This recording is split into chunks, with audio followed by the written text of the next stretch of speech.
All right. I'll admit I work in one of the strangest places I've ever worked in my life right now. So we're gonna follow some food around from a delivery all the way to your table, and we're gonna start with one of our purveyors who's a cult-owned sushi purveyor, True World Foods, and we're gonna follow some fish on a journey.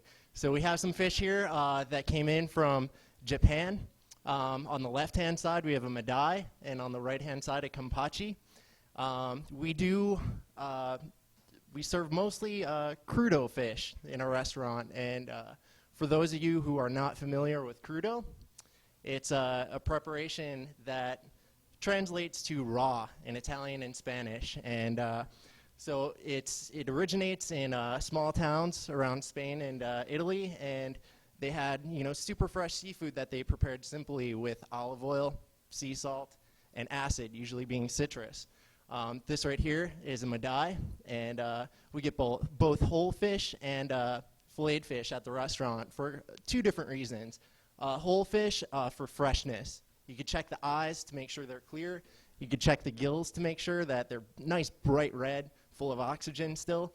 And then fish fillets we get because honestly, you can't sell 80 pounds of fish in, say a two-day period. So we share that with other restaurants in Atlanta.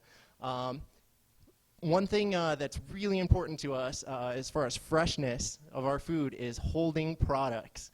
And this is the most important part of the whole fish production process. You need to make sure that you hold your fish properly. We do this by monitoring the fish from the second that it arrives. We take the temperature. We have a thermal infrared heat gun that tells us the temperature of our product coming in, and that's recorded as well as all our temperatures of our refrigeration and everything. We keep track of this really thoroughly, and so we're gonna start our journey here with Mr. Madai and our tools of destruction. So. This is one of the prominent fish of Japan. It's regarded as highly as tuna, and we love it equally. Here I'm going to begin scaling the fish, and we do this starting starting at the tail and working towards the head. I do it in a plastic bag because if you scale a fish out in the open, you end up with scales all over the place, all over yourself, all over the walls, all over your hands. This keeps the task much cleaner. And then we start by taking the guts out of the fish. We start on the ventricle side and make a cut all the way around the back to the spinal cord. And then our process begins. Two things will start a fish to spoil, blood and organs. So we want those out. Here you can see I made my first cut. I've taken out the organs, and Mr. Madai is still happy. You can see by the smile on his face. So after this, we end up with our portions here. We have the head and the tail, which is completely utilized. One big thing to me is utilizing everything. This goes into a fumet, or a fish stock, that we use for our other restaurant. And then we have on the right-hand side the fillet that's going to be used for service that night. On the left-hand side, a backup fillet, which we wrap and take care of. We keep in a 34-degree cooler, so it's nice and cold. And then there's some different styles of cuts that we use for fish. Fish like tuna that you see here, you could cut thicker. This is because it has a higher oil content, and it's a much more buttery fish than say something like this tile fish you see here, which has a tighter grain and less oil content. We slice it a lot thinner. And this is served with some local heirloom tomatoes from Tallapoosa, Georgia. We use a lot of local produce at the restaurant, which isn't the most easiest thing to find. This is really where the product starts. This is a prep cook of mine, Elder, who has been with me for 3 years now. He's from San Marcos, Mexico, and this guy works his butt off. He's awesome.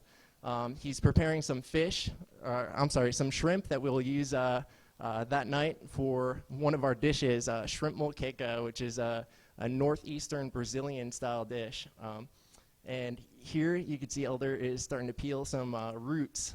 On the right-hand side, that's a, let's see, we have yucca root and manioc root. And so now the three of us, we're ready for service. We have all our stuff in place. We have our game faces on. We're happy with the state of things. Everything's cool. And we're ready to do it. So this is the most important part of our day, making sure that all of our mise en place is ready to go, because when we get into the swing of things, as you can see here, things get hectic. It's a tight space. You have to have economy of movement. You have to make sure that everything is where you know it is, up here too, not just on your station. And so as the first tickets become active, our first guests are in the house. We have people sitting at the bar, people in the restaurant.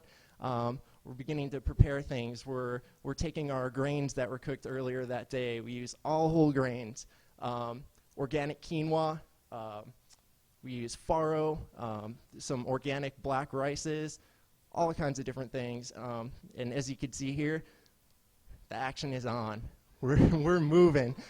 And Ricardo has graced us with plenty of space. So we have plenty of room to stretch out and put our plates wherever we want. Not really. I have about a 3x3 space to work in, and that's that. So those shrimp that you saw earlier, Mr. Elder peeling, are now active, and this is when you hear me in the restaurant yelling, "Runner, table 44, come on, I need hands," which literally translates to, "Server, please come and pick these shrimp up and bring them to the table."